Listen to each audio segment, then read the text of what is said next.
Hello, friends. Welcome to the Powerful Women Rising podcast. Hi. Hi.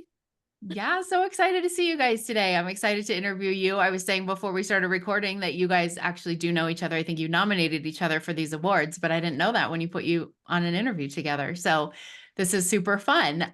So I am here with Jess Thompson and Jenn Hart. Jess was the winner of the 2024 Powerful Women Rising Impact Award for Coach of the Year. So congratulations on that. That's so Thank awesome. you.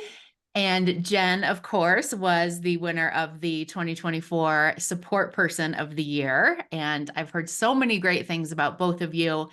These awards were based on nominations by your peers, and then the winners were chosen by a panel of judges. So lots of really good nominees, and super excited to get to talk to you guys today as two of the winners. So before we dive in, let's start with Jess and just tell everybody a little bit about you and what you do. Yeah, so business coaching, hence why the award. But I focus specifically on working with small businesses, particularly women entrepreneurs, and just helping them take their big ideas and put that into action, an actual plan that you can follow and be held accountable for. I love that. And how long have you been a coach? The coaching is actually relatively new. It actually segued from leadership and sales training that I have been doing, but the coaching one-on-one is really just the last 6 months or so. Oh, that's awesome. Yeah. Congratulations. But it sounds like you have lots of background, lots of knowledge and experience with all sorts of things business Yeah. related. In a lot of unofficial ways, been doing this for a long time. Yeah, I I was going to absolutely. say, Jess has been coaching her entire career, I feel like. Yeah, that's Okay, awesome. I just love getting that. paid to do it within the last 6 months or so.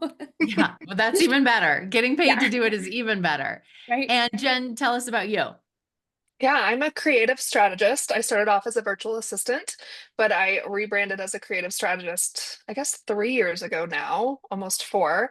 So I also help entrepreneurs take their big ideas and turn them into reality. But I do more task-based work. We do strategy sessions for the big ideas and then break it down, and I help my clients execute those plans. I love that. And I love the two of you together because you are helping people with the same things, but in very different ways. Right. Yes. And that's been very helpful. I have an assistant also. I don't call her a virtual assistant because I feel like she does so much more than that. She's like my lifesaver. But when I hired her, that's been where I have been able to like have all of these great big ideas that I'm like, we should do this. We should do this. Could you do this? What if there was a thing on the website where you could do blah, blah, blah? And like, I've had all of these great ideas for years and years. They just like never go anywhere. And so to have someone like Jess to help us come up with those ideas, streamline those ideas, think them through, think like, is this really what you want to do? Is this really as good of an idea as you think that it is? And then to have somebody like Jenn to actually like execute and help us make the thing happen is you guys are like the dream team here. I Yeah, love it. there's definitely a lot Yeah, of overlap, but I think Jen and I are very similar in our approach, so it makes sense that we're doing, similar things. Yeah, for sure. that's awesome. So Jenn, what do you love about supporting other entrepreneurs in their endeavors? So I actually really honed in on this last year at a retreat that Jess and I were at together, actually. It was the Uplift retreat last year, and we had a speaker talk about how dopamine is actually what happens before the thing happens. And I realized my why is when my clients experience that dopamine hit before their idea comes to life. So right as I'm sending them their link to their new website or their strategy for social media or whatever it is. It's the excitement that I know they have that creates the excitement for me too. I love that. That's cool. And Jess, how about for you as a coach? What do you think makes a great coach? I think it's really listening. So my value really just comes in being able to bring out the best in my clients. So being able to help facilitate that brainstorming and idea creation and figuring out, like you said, Melissa, is this really what I want? Is this really long term going to plug into not only the goals I have for my business, but the type of life that I want to live. And seeing that your business and your life, personal life, do not have to be two completely separate entities. There's a ton of crossover and they can live harmoniously within each other. I think coming to that realization with my clients is always like this really, it's a really fulfilling moment for them to see that this can be everything I want it to be, and I don't have to sacrifice in order to make this happen. Yeah. And I can do it the way that I want to do it, even though Yeah. there's like all these experts and gurus and people who say like, this is how you do it. And this is what a successful business looks like. And Yeah. this is what a successful woman looks like. You can have your own idea of that and still make that successful. That's the part that I Absolutely. love. Yeah, absolutely. Those are guidelines, not rules. Yeah. So I'm going to ask you both a question that I didn't prepare either of you for. So I'm going to start with Jess and give Jen some time to think about her answer. Thank Although I you. suspect you both know the answer right off the bat. So I'm thinking as I'm talking to you two and about what Jess does as a business coach and what Jen does supporting people in their business endeavors. And I'm thinking about like, if I was just getting started in business, or maybe I was a year into business, but hadn't quite found that traction that I wanted, couldn't I just Google like how to do the thing? What should I do next in my business? How should I run my business? And then couldn't I just go to like Chat GPT and be like, help me figure out my content strategy, or like, help me map out the steps that I need to take to make this big idea happen? What is the benefit to me in hiring a business coach instead of doing that? Yeah. So first off, I will say that I'm a huge fan of AI. I use AI a ton to be able to brainstorm and ask those questions, but for me, that is a launching off point. That is not like the answer that then I base everything off of. So it helps me just be able to critically think a little bit better and kind of get the juices flowing, which is ultimately what a coach does, except for a coach knows you a little bit better than AI does, hopefully. Maybe not in a few years. AI is getting pretty great. But as of right now, a coach can know you sort of on that more personal level, pick up on things that you don't even know about yourself. So AI is modeled off of all of the things that you tell it to know about you. But if you don't know to give AI that information, it can't give you, the full picture of what you're really wanting. And ask those really critical questions. It's really just a mirror of yourself. So, a coach or even a support person like Jen is going to broaden your perspective beyond what you already think you know and the questions you already think to ask. So, it's really just broadening that perspective. But I do say that AI is an excellent launching off point if you are not at the point yet to hire somebody. That's a great way to just kind of start thinking outside the box. Yeah, absolutely. I always think of it as like it's one of many tools, but it's Yes. not like the end all be all of the Yes. things, right? It's kind of like with 100%. if we want to like lose weight or be healthier. It's like, yes, exercise is part of that, but we can't just exercise and also eat whatever we want. Like we have to Exactly. do a number of That's a different great things. analogy. Yeah. Yeah. What about you, Jen? What's your thoughts on that? It's the human piece, which is largely what Jess was saying too, is AI is theoretically never going to be human. I mean, I had a client that actually let me go because she decided she was going to use AI to do her whole social media plan.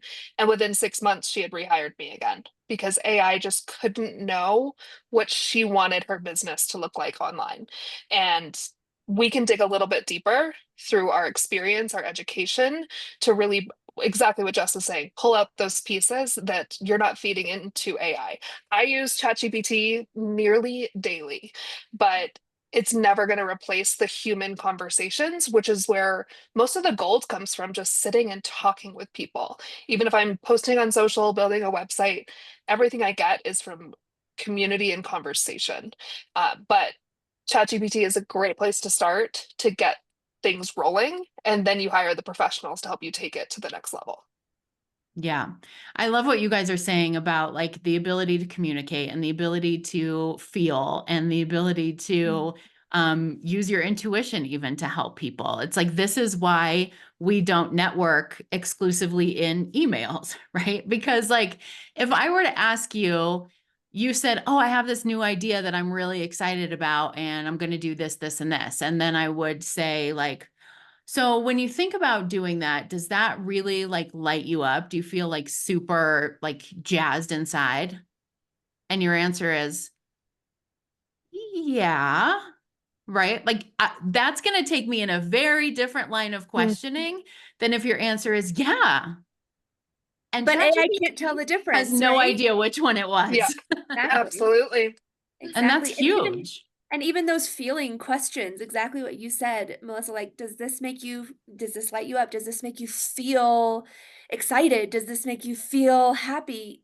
AI is, again, not at this point, asking those types of questions and looking for those types of responses. Yeah. And those, I think you realize as time goes on in business, how important your answers to those questions are. In the beginning, it's like, I don't care if it makes me happy or brings me joy. I just need to make some money. Yeah. And then you Absolutely. realize, okay, maybe there's a little bit more to it. Yeah, definitely. Did you want to add anything to that, Jen? Yeah, I think that's why like my podcast and everything, community is absolutely everything. And networking, like mostly your networking platform to allow people to get that feedback from other humans that can see your facial reactions, that can see how you respond online to other people, can help influence how you want to show up for your business and your brand as both a human and a business. Yeah, agreed. So let's talk a little bit about your inspiration. Not necessarily like why you do what you do, because we've talked a little bit about that and what you both love about what you do and why it makes you so great at what you do. But business is hard. And whether you've been in it for 6 months or 16 years, there's still moments that you're like, why am I doing this? I have no idea what I'm doing. This is never going to work. So I would love to hear from you guys when you get in those spaces of like, ugh, everything is going wrong. I'm not making money. I'm not bringing in new clients, whatever it is.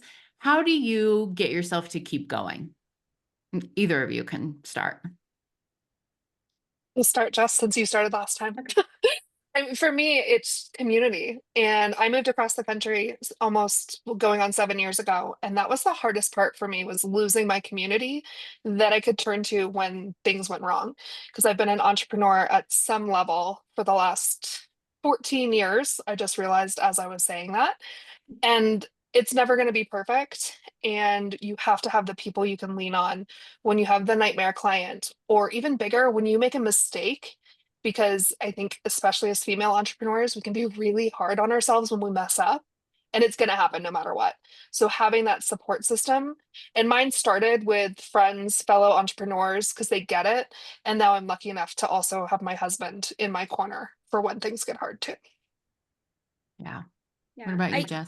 I mean, I obviously I resonate so much with what Jen said, but I think for me, it's really about building the life that I want.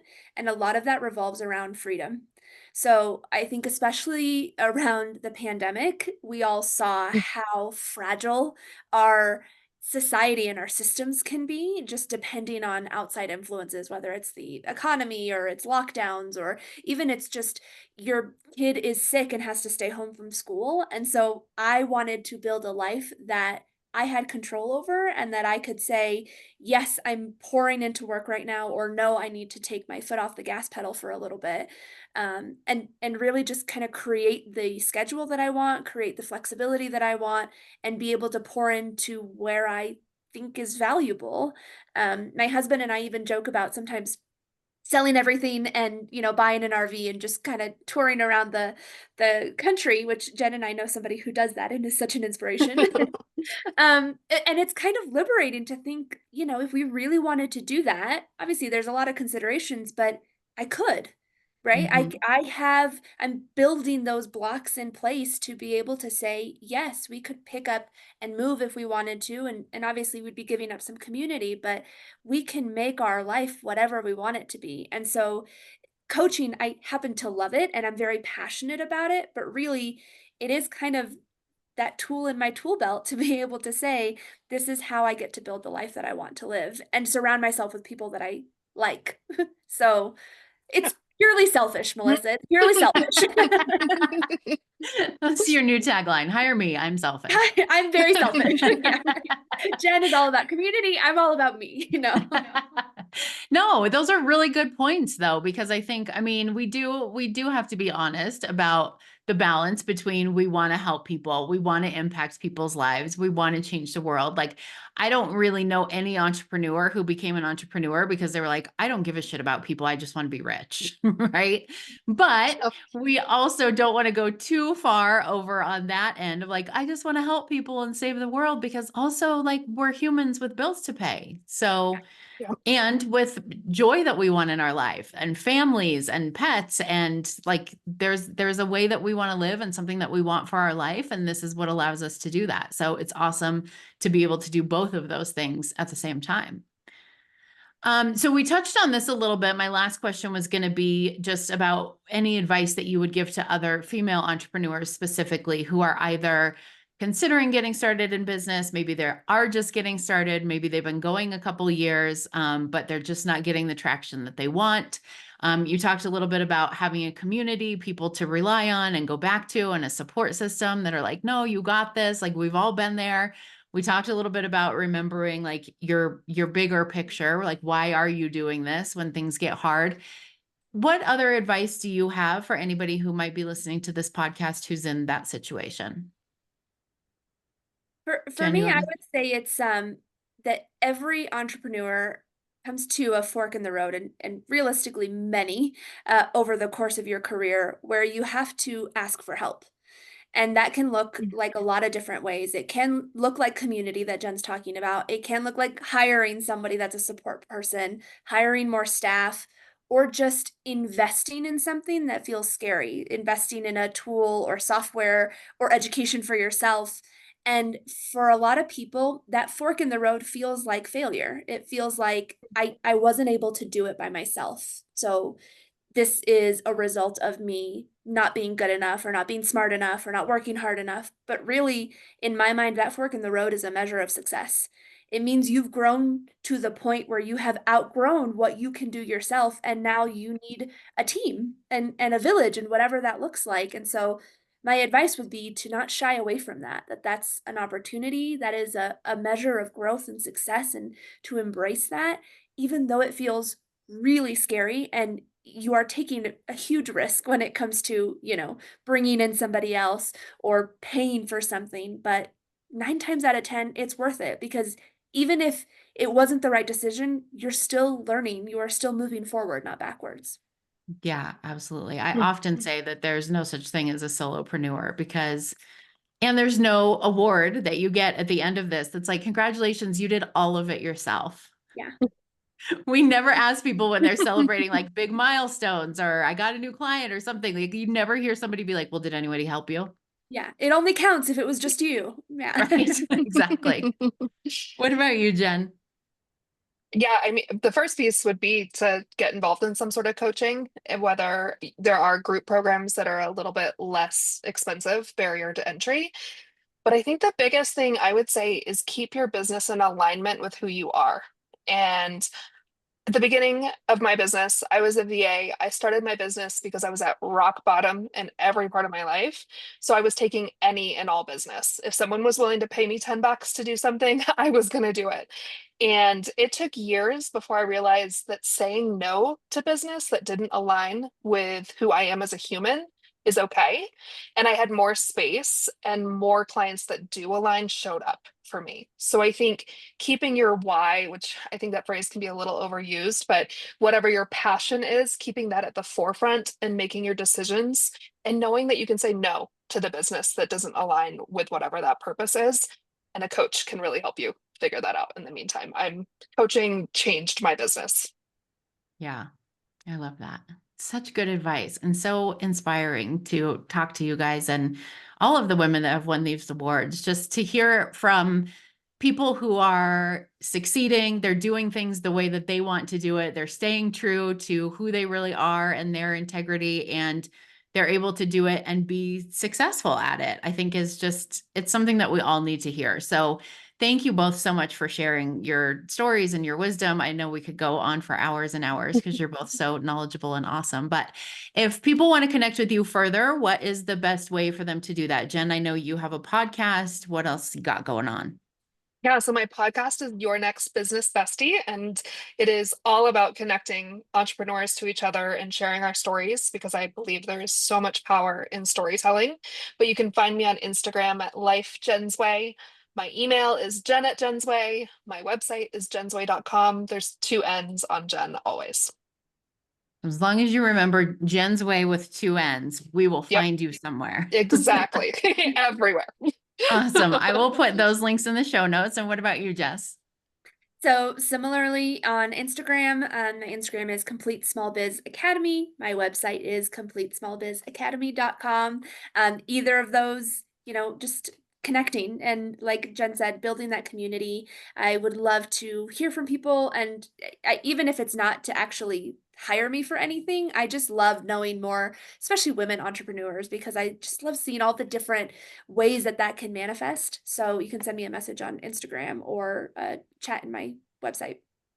Awesome. Yeah. And it's always really fun when someone reaches out and is like, hey, I just followed you. I heard you on such and such podcast. Cause sometimes it's like we do these podcast interviews and then they go off into the void and we're like, did anyone hear it? I don't know. Maybe.